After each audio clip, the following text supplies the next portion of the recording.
যারা এই কমিটির মধ্যে যারা আছে তারা প্রকৃতপক্ষে জালিম। কারণ তারা জানার শর্ত যে ইমামের পরিবার গর্ভবতী জানা সত্ত্বেও তারা ওই মুহূর্তে আমাকে সময় না দিয়ে 3 মাসে আমাকে ওই মুহূর্তে বিদায় করা, এটা সম্পূর্ণ অবিচার। দর্শক, ময়মনসিংহের সদর উপজেলার উনাইরপাড় খলিফাবাড়ি জামে মসজিদের ইমাম ও খতিব রফিক আল ইসলাম, সে মূলত গত কিছুদিন আগে জুমার খুতবার বয়ানে ঘুষ, সুদ এবং অনলাইনে জুয়ার বিরুদ্ধে কথা বলায় তাকে চাকরিচ্যুত করা হয়।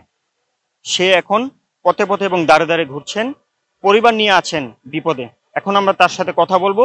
সেই মসজিদের কমিটির সভাপতি এরশাদ শেখ তার সাথে কি করেছেন, এরশাদ শেখের নেতৃত্বে তার সাথে কি হয়েছে সে বিষয়ে এখন তার থেকে আমরা পরিপূর্ণটা জানার চেষ্টা করব। যেদিন আমার যে ঘটনাটা ঘটিয়েছিল, যেদিন আমার বয়ানটা ছিল, সেটা হচ্ছে গত 5 সেপ্টেম্বর জুমার বয়ান। সে 5 সেপ্টেম্বরে আমি মসজিদের মিম্বারে সমাজে বেড়ে চলা যুব সমাজদেরকে ফেরানোর জন্য অনলাইন জুয়া থেকে যারা আসক্ত হয়ে যাচ্ছে কেসুনির মধ্যে এবং এস্টু খেলার মধ্যে, যে আমি সেটা যুবকদেরকে বাঁচানোর উদ্দেশ্যেই প্রকৃতপক্ষে মসজিদের মিম্বরে আমি অনলাইন জুয়ার বিরুদ্ধে আলোচনা করিয়েছিলাম। এবং কোরআন এবং হাদিসে আছে যে সুদের বিরুদ্ধে আল্লাহ তাআলা নিজে বয়ান করিয়েছেন, রাসূল বলিয়েছেন। আমি অনলাইন জুয়া এবং সুদ ঘুষের বিরুদ্ধে আলোচনা করার কারণে ব্যক্তিগত স্বার্থে সভাপতি এরশাদ শেখ তিনি আমাকে 7 সেপ্টেম্বর আমাকে জোরপূর্বকভাবে বিদায় করিয়েছেন মসজিদ কমিটি। এটাই ছিল আমার অপরাধ। আমি দেশবাসীর কাছে জানতে চাই এবং কি আপনাদের কাছে জানতে চাই যে অনলাইন জুয়ার বিরুদ্ধে একজন ইমাম, সমাজের ইমাম, যুব সমাজদেরকে বাঁচানোর জন্য বয়ান করাটা কি এটা একজন ইমামের অপরাধ? সুদের বিরুদ্ধে একজন ইমাম খতিবে বয়ান করা কি তার অপরাধ? একজন ইমাম খতিব সে ঘুষের বিরুদ্ধে বয়ান করবে, এটা কি একজন ইমামের অপরাধ? মসজিদ কমিটিতে যারা আছে তারা কি কোনো রাজনৈতিক দলের সাথে জড়িত কিনা? আমি যতটুকু ধারণা করতে পারছি যে ওইখানে যেহেতু আমি 1 বছর উপরে ছিলাম, যতটুকু আমার কানে খবরটা আসছে, সভাপতি তিনি বিএনপির সাথে জড়িত আছে। সভাপতি এরশাদ শেখ তিনি মসজিদে ভালো একটা অনুদান দিয়েছে। এই অবৈধ টাকায় মানে অনলাইন জুয়া খেলে অনেক টাকা পয়সা মসজিদের মধ্যে ব্যয় করিয়েছে, যার কারণে তার একটা ক্ষমতা, তার একটা দাপট, মসজিদ কমিটি তার যে একটা শক্তিটা, পাওয়ারটা, এটা আর মুসল্লিরা তার উপরে পেরিয়ে উঠতে পারে না। হ্যাঁ, অনলাইন জুয়ার সাথে জড়িত। এটা আমি যেহেতু ওনাদের এলাকায় প্রায় 1 বছর উপরে, প্রায় 1.5 বছরের কাছাকাছি ইমামতি করিয়েছি, সেখানে ইমামতি করার পর আমি তো অবশ্যই তার বিষয়টা জানিয়েছি। তো মহল্লার বাসী যারা ছিল আমার মুসল্লি, তারাও আমাকে জানিয়েছেন পুলিশের হয়রানির শিকার হয়েছে এরশাদ শেখ।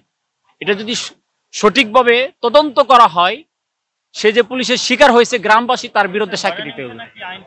হয়রানির শিকার হয়েছে, তার বিষয়ে মামলা হয়েছিল, সে যে অনলাইন জুয়ার সাথে জড়িত। এবং কি চুরখাই বাজার, আমাদের ময়মনসিংহ সদর চুরখাই বাজারে ওনার একটা দোকান আছে, সে এবং কি মানুষের অনলাইন জুয়ার খেলার জন্য অ্যাকাউন্ট খুলে দেয়। প্রাথমিক অবস্থায় আমাকে 28 সেপ্টেম্বর মসজিদ থেকে জোরপূর্বক বিদায় করা হয়। 7 সেপ্টেম্বর আমাকে বিদায় ঘোষণা করে মসজিদ কমিটির সভাপতি এরশাদ শেখ মুসল্লিদের গোপনে।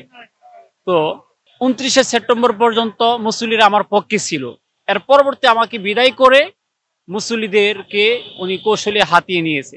আমার চাকরি চলে যাওয়ার পর, যেহেতু আমি সামান্য টাকার বেতনে চাকরি করি মসজিদে, আর এই বেতনটার উসিলায় আমার পরিবার চলতো, আমার সংসার চলতো, আমার বাসা ভাড়া চলতো, এবং আমার ছোট 9 বছর বয়সের তাবাসসুম করে একটা মেয়ে আমার, সেটার মাদ্রাসার খরচ দেওয়া লাগতো। হঠাৎ করে আমাকে জোরপূর্বক বিদায় করার কারণে আমার সন্তানের লেখাপড়ার খরচ আমি দিতে পারতাছি না।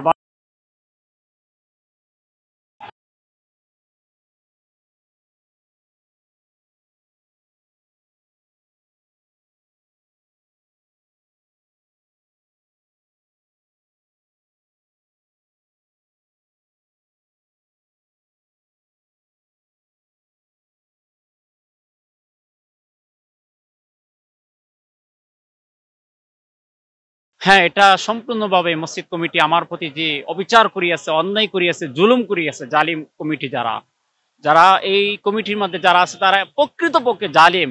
কারণ তারা জানার শর্ত যে ইমামের পরিবার গর্ভবতী জানা সত্ত্বেও তারা ওই মুহূর্তে আমাকে সময় না দিয়ে 3 মাসে আমাকে ওই মুহূর্তে বিদায় করা, এটা সম্পূর্ণ অবিচার, জুলুম করা হয়েছে। আমি একজন মাজলুম ইমাম, আমি দেশবাসীর কাছে দোয়া চাই এবং দেশবাসীর কাছে বিচার চাই। এই জালিম কমিটির বিরুদ্ধে আপনারা প্রতিবাদ করবেন।